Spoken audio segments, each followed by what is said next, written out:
में आग लगी। शायद उन क्षणों में मेरी आत्मा में मेरे पूर्वज आ बैठते हैं जो सदियों से मौत का खेल खेलते आए हैं। The dealers in death। मैं चीते की तरह बेआवाज चलता हूं और शेर की तरह धार छलांग लगाकर जानलेवा छलांग लगाता हूं, प्राण घातक छलांग। लेकिन एक बार, सिर्फ एक बार नहीं लगा पाया था मैं वो जानलेवा छलांग। सिर्फ एक बार हो गया था मैं निहत्था। दोनों हाथों से मेरे तलवारें छिन गई थी। सामने ना कोई दुश्मन ना कोई जंग।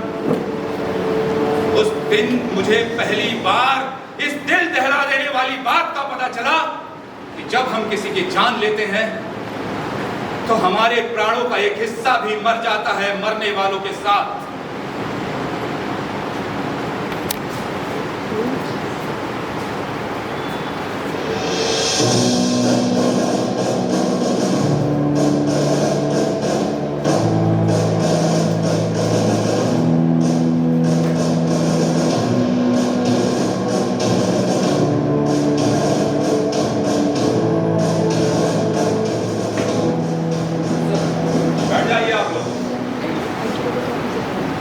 Major Ajay Puri, court martial की कार्यवाही शुरू करें।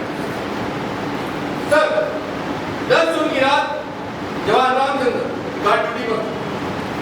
रात करीब 9 बजे रेजिमेंट के 2 अफसर कैप्टन मोहन वर्मा और कैप्टन बीडी कपूर अपनी मोटरसाइकिल से गार्ड चौकी के पास से गुजरे।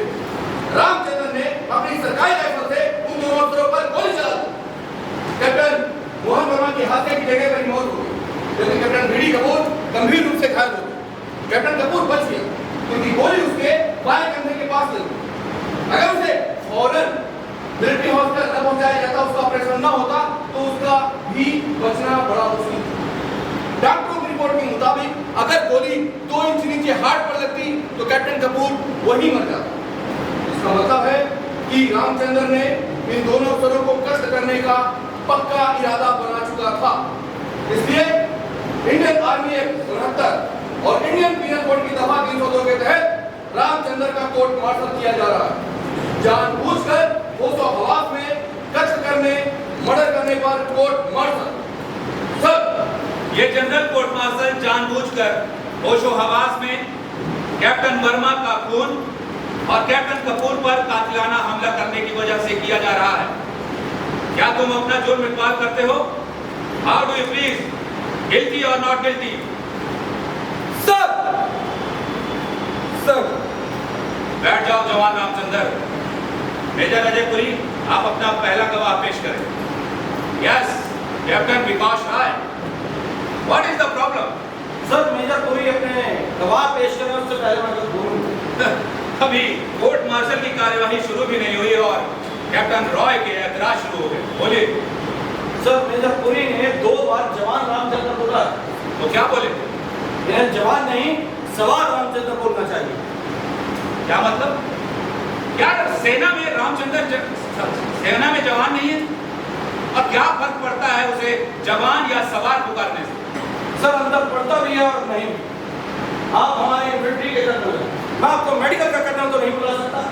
उसी तरह रामचंद्र बख्तरबंद दस्ते का सिपाही है और बख्तरबंद दस्ते वालों को सवार पुकारा जाता है, जवान नहीं। कैप्टन रॉय की सरकारी वकील मेजर पुरी को सवार रामचंद्र पुकारना चाहिए। शायद डिफेंस काउंसिल किसी टेक्निकल गलती की वजह से इस कोर्ट मार्शल का फैसला रद्द करवाने के चक्कर में। सेना के कानून विभाग ने आप जैसी सीनियर जज एडवोकेट को सलाहकार जज बनाकर भेजा है। आप कह रहे कोई तकनीकी गलती क्यों करो? और वैसे भी जीवन और मृत्यु का निर्णय किसी तकनीकी आधार पर नहीं होता, जो सच है उस पर होता है। कैप्टन रॉय, उतनी ही बात करिए जिसका इस कोर्ट मार्शल से कोई मतलब है। Yes, major Puri. सर, मेरे पहले गवाह है रेजिमेंट के सूबेदार बलवान सिंह।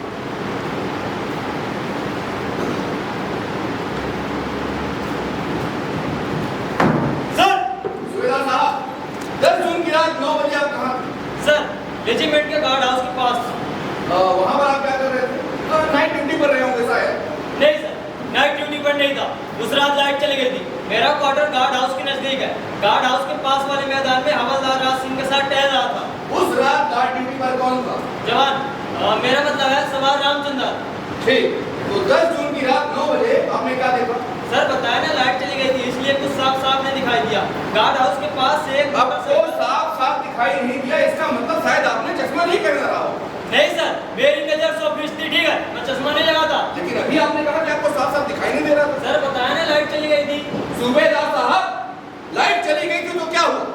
10 जून की रात को पूरे चांद की रात थी और पूरे चांद की रात में इतनी रोशनी होती है कि हम 400 से 500 मीटर तक आसानी से देख सकते हैं। मैदान पर पड़ी एक छोटी सी गेंद भी, और आप घाट चौकी से है 100 मीटर की दूरी पर टहल रहे थे। खैर छोड़िए बात, ये बताइए जो मोटरसाइकिल घाट चौकी के पास से गुजरी उसमें कितने लोग सवार थे? 2। क्या उन्होंने हेलमेट डाल रखा था? नहीं। तब तो आपने उन दोनों अफसरों को पहचान लिया होगा। जी सर, कैप्टन वर्मा मोटरसाइकिल चला रहे थे और कैप्टन कपूर उनके पीछे बैठे थे। तो जब इतनी दूर से चलती हुई मोटरसाइकिल पर बैठे रेजिमेंट के अपने दोनों जवानों को आपने पहचान लिया, तो जवान मेरा मतलब है सवार रामचंद्र ने भी पहचान लिया होगा। जी सर। ठीक, फिर क्या देखा? मोटरसाइकिल गार्ड हाउस के पास पहुंची तो रामचंद्र ने गोली चला दी।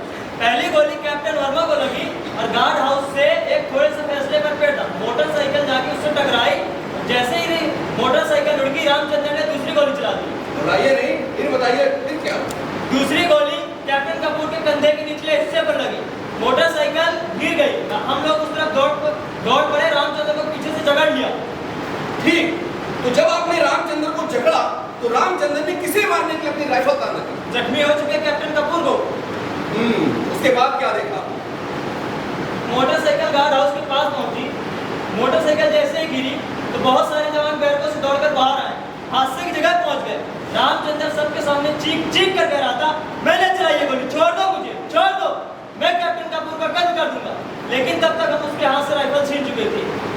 बड़ी मुश्किल से 4-5 जवान रामचंद्र को जकड़ सके सर। इसका मतलब है कि अगर आपने रामचंद्र को जकड़ न लिया होता तो वो घायल हो चुके कैप्टन कपूर का भी कत्ल कर देते। थैंक यू सूबेदार साहब। सर मुझे इनसे अब कुछ नहीं पूछना। कैप्टन रॉय, आप गवाह से सवाल पूछ सकते हैं। सूबेदार साहब, ये बताइए आप रामचंद्र को कब से जानते हैं? सर पिछले 3 साल से रामचंद्र की पोस्टिंग ट्रेनिंग सेंटर से सीधे हमारे रेजिमेंट में हुई। इन 3 सालों में क्या रामचंद्र का किसी से कोई झगड़ा, कोई मारपीट, किसी तरह की कोई शिकायत? नहीं सर, मारपीट तो बहुत दूर की बात है। रामचंद्र की कभी किसी से बहस तक नहीं हुई, बिल्कुल गऊ आदमी थे। अच्छा, इन 3 सालों में आपने अगर कोई ड्यूटी दी हो या किसी अफसर ने कोई ड्यूटी दी हो, उसे करने में कोई लापरवाही, किसी तरह का कोई रुकावट आई हो? नहीं सर, रामचंद्र बड़ी मुस्तैदी से अपनी ड्यूटी करता है, उसके खिलाफ कभी कोई शिकायत नहीं हुई। अच्छा, जो मरहूम कैप्टन मोहन वर्मा या कैप्टन बीडी कपूर, इन्होंने कभी कोई शिकायत की, कोई एक्शन लिया? नहीं सर। तो फिर रामचंद्र ने अपनी रेजिमेंट के 2 अफसरों का, एक का खून और दूसरे पर जानलेवा हमला क्यों किया? मैं क्या जानूं साहब, जो देखा वो बता दिया। लेकिन सूबेदार साहब, आंखों देखा हमेशा पूरा सच नहीं होता है। हम अपनी आंखों से सच का सिर्फ एक हिस्सा देख पाते हैं और उसी को पूरा सच मान लेते हैं। नहीं सर, आंखों देखी बात हमेशा सच होती है, सच। अच्छा, तो ये बताइए आप जिस जगह पर खड़े हैं, क्या वो हिल रही है या घूम रही है? नहीं। क्या ये कोर्ट रूम हिल रहा है या घूम रहा है? नहीं।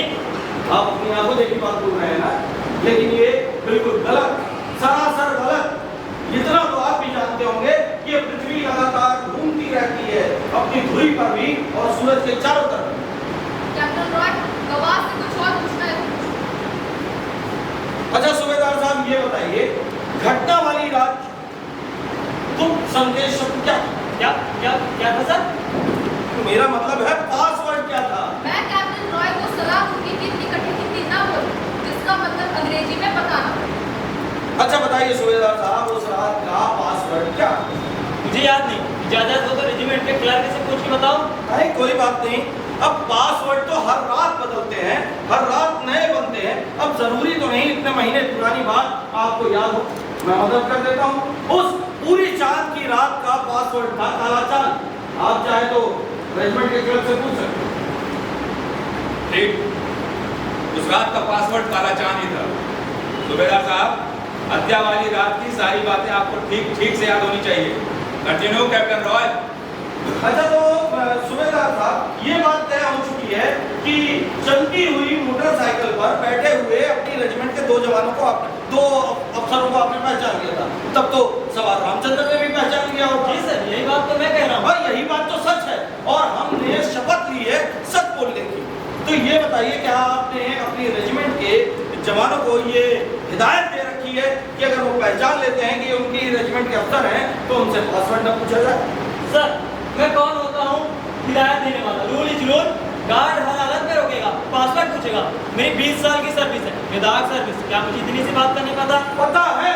मैं जानता हूँ आप ऐसी गलत हिदायत दे ही नहीं सकते। तो ये बताइए, क्या उस रात रामचंद्र ने अपनी रेजिमेंट के दोनों अफसरों को चैलेंज किया था? थम कौन है कहकर पुकारा था? सर, मैं सब कुछ देख रहा था। अगर रामचंद्र ने देखने की नहीं, मैं सुनने की बात कर रहा हूँ सूबेदार साहब। आवाज सुनी जाती है। क्या रामचंद्र ने थम कौन है कहकर ललकारा था? मैंने नहीं सुना, कैसे कह दूं कि ललकारा था? मतलब जो आपने सुना नहीं वो हुआ भी नहीं। इस 15 अगस्त को आप दिल्ली में थे? नहीं, क्यों? प्रधानमंत्री ने लाल किले से कहा था कि भारत दुश्मनों को लोहे के छल्ले चबा देगा। अब आप तो थे नहीं दिल्ली में, आपने तो सुना नहीं अपने कानों से। इसका मतलब है कि प्रधानमंत्री ने अपने भाषा में कहा भी नहीं। आपने जो नहीं सुना। सर, मैं सब कुछ देख रहा था। आवाज सुनी जाती है सूबेदार साहब, देखी नहीं जाती। और चलती हुई बुलेट मोटरसाइकिल की आवाज में आप घटना स्थल से 500 मीटर की दूरी पर थे। इतनी दूरी से रामचंद्र की ललकार हम कौन है सुनाई दे ही नहीं सकती। सर, मैं 100 मीटर की दूरी पर टहल रहा था। पुरी ने कहा और आपने मान लिया कि आप 100 मीटर की दूरी पर थे। क्या आपने घटना स्थल से अपनी दूरी खींचे से मापी है? मैंने मापी है। आप 510 मीटर की दूरी पर थे और इतनी दूरी से चलती हुई बुलेट मोटरसाइकिल में सवार रामचंद्र की ललकार थम कौन है सुनाई दे ही नहीं सकती। सर, कैप्टन राय जानबूझकर गवाह को कंफ्यूज कर रहा है। एक सवाल सिर्फ एक बार ही पूछा जा सकता है और फिर जब मैं मान चुका है कि मोटरसाइकिल पर बैठे दोनों जवानों को रामचंद्र ने भी पहचान लिया था, तो ये हम कौन है जैसी बात को कहने का क्या मतलब है? मतलब है मेजर पुरी। और आप कौन होते हैं मुझे सवाल पूछने से रोकने वाले? आप तो नहीं है इस कोर्ट मार्शल के प्रिसाइडिंग ऑफिसर। ये अधिकार सिर्फ प्रिसाइडिंग जज को। कैप्टन रॉय, सवाल जारी रखो। अच्छा ये बताइए सूबेदार साहब कि अगर गार्ड ड्यूटी पर खड़े जवान के थम कौन है कि ललकार करने के बाद भी, चैलेंज करने के बाद भी अगर कोई न रुके तो?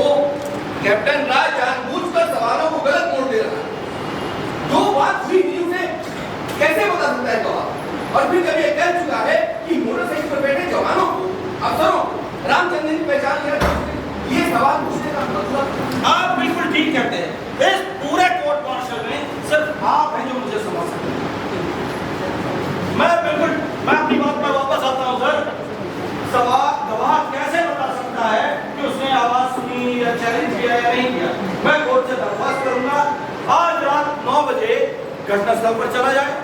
एक सिपाही को गार्ड चौकी पर खड़ा कर दिया जाएगा और स्वयं जज साहब उस जगह पर खड़े हो जाए जहां सूबेदार साहब हौलदार सिंह के साथ टहल रहे थे। एक बुलेट मोटरसाइकिल चलाई जाएगी, चैलेंज किया जाएगा गार्ड चौकी से हम कौन है, चल जाएगा पता। चैलेंज किया नहीं किया, अगर पता चल भी गया तो क्या हो जाएगा सर? क्या रामचंद्र ने अपने एक अफसर का खून और दूसरे पर कातिलाना हमला नहीं किया? सर मैं कौन होता हूँ ये साबित करने वाला कि रामचंद्र ने गोली नहीं चलाई, नहीं किया? ये बात तो खुद ही कन्फेस कर चुका है कबूल सबके सामने।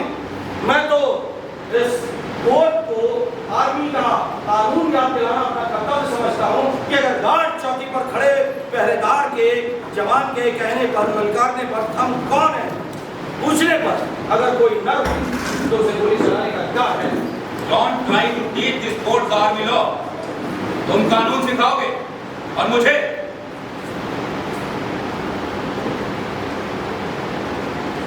इस कोर्ट में दवा छिपाकर कुछ भी नहीं होगा।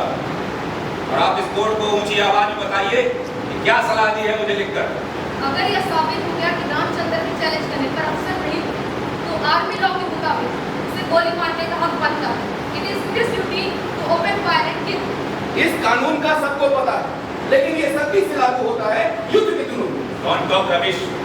युद्ध और शांति के दिनों में कानून बदल नहीं जाते हैं। War is war. हमें हादसे की जगह नहीं जाना चाहिए। डिफेंस काउंसिल जानबूझकर मुकदमे को गलत करने जा रहा है। जब रामचंद्र खुद मान चुका है कि यह मर्डर उसने किया, दोषों आवाज ने किया, तो फिर चैलेंज करने या न करने वाली बात को पुलिस फोटो से लेकर क्या मतलब? लेकिन क्यों ना जाए हम हादसे वाली जगह पर।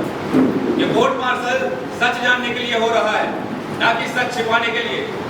कोर्ट जाएगा हादसे की जगह पर, जरूर जाएगा, हर हालत में जाएगा। तो रामचंद्र भी बरी हो जाएगा, हर हालत में बरी। अगर हो गया साबित कि उसके चैलेंज करने पर अफसर नहीं रुके, आइडेंटिटी कार्ड नहीं दिखाया, पासवर्ड नहीं बताया। मिस जज एडवोकेट, कब ले लिया इस कोर्ट ने ये फैसला कि रामचंद्र को हर हालत में फांसी पर चढ़ाना है? लेकिन सर, लेकिन क्या? कौन है प्रिसाइडिंग ऑफिसर इस कोर्ट मार्शल का? मैं या कैप्टन रॉय? सर, हम आज रात 9 बजे हादसे वाली जगह पर चलेंगे और पता चल जाएगा कि रामचंद्र ने अपने दोनों अफसरों को चैलेंज किया था या नहीं किया था। सर, मैं नहीं चाहता कि माननीय न्यायालय हादसे वाली जगह पर जाकर अपना समय नष्ट करे। रामचंद्र, तुम्हें कुछ कहना है? रामचंद्र इस वक्त कुछ नहीं बोल सकता। गवाही सजा साहब की चल रही है। सर, मैंने उसका थंब कौन है ललकार नहीं लगाई सर, बिना चैलेंज किए गोली चला दी थी sir. Don't make this confession of Ramchandra. You have been fired without any challenge, sir. Sit down, Captain. Who the hell made you the prosecutor? Sit down. आपको इतनी जल्दी क्यों है रामचंद्र को फांसी पर चढ़ाने की? गवाही तो आपकी भी होनी है, नंबर तो आपका भी लगेगा, जरूर लगेगा। और सुबेदार साहब, देखिए ना, रामचंद्र ने खुद ही कबूल कर लिया कि उसने बिना चैलेंज किए गोली चलाई थी। आपके आंख और कान बिल्कुल दुरुस्त हैं।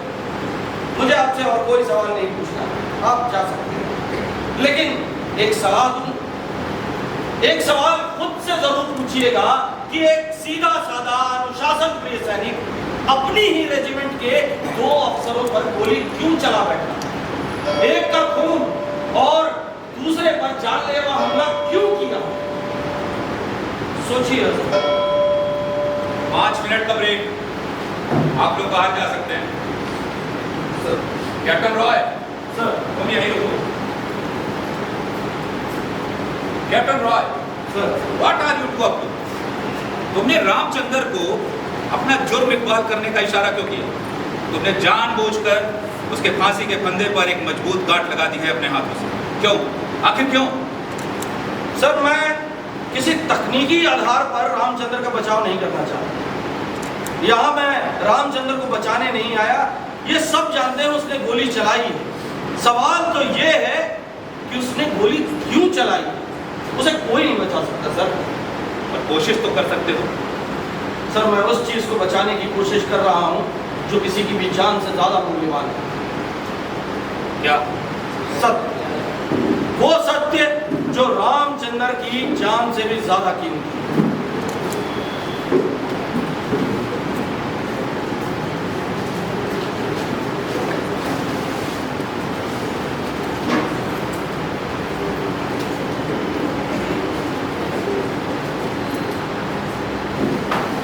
सर, मेरे अगले गवाह हैं कैप्टन बीडी कपूर।